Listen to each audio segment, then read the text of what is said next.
I want to talk about what I'm dealing with all my coaches and what's going on in the industry. I want to talk about reaping what you sow.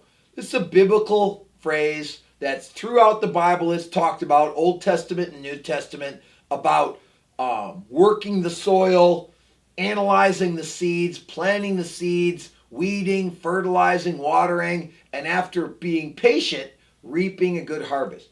In business, that means calling your past clients, calling your hot leads, calling your referral sources, generating leads, whether it's advertising or marketing or relationship based, generating leads, that's toiling the soil, following up on the leads 7 times, calling the client, making sure they're happy, connecting with the client on a personal situation to make them feel secure and trust you, meeting the client face to face, helping them with their purchase or their service. In my business, it would be the mortgage business or the coaching business or the staffing business, meeting with the client personally, following up throughout the process to make sure it's a great experience.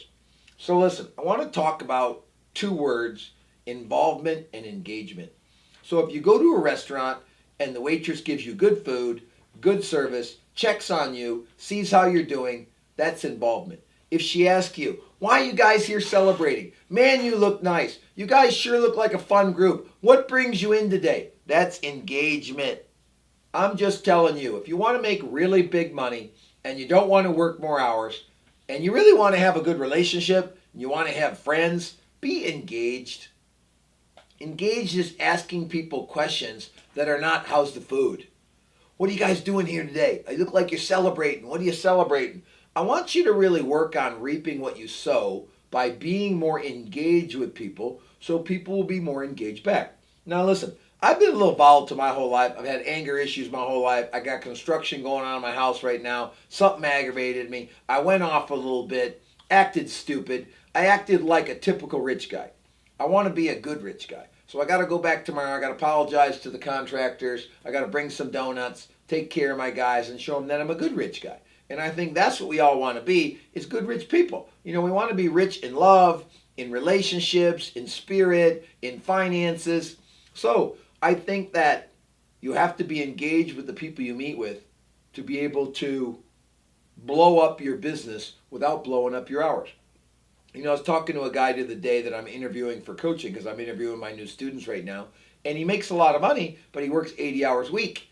And he's like, doesn't have a good enough team, doesn't empower his team, and he's not engaged enough when you talk to him. Like, I know in about 3 minutes if somebody is involved or engaged. Engaged is vulnerable, questioning, inquiring, curious. Those are engaged terms. So listen, reap what you sow. Whatever effort you put in, you come back. And you understand about multiplication. So you may give bad attitude and get 10 bad attitudes back. You may give kindness and get 10 kindnesses back. I'm reading a book called The 7 Decisions by Andy Andrews. It's a pretty good book. And one of the things it talks about is don't wait for the door to be opened. Open the door for somebody else. I think that attitude of givers gain, I think that's the truth of how life works. So remember, next 2 weeks, we're going to talk about reaping what we sow. We're going to talk about being engaged, not being involved. Go have a great life. See you later, Rick.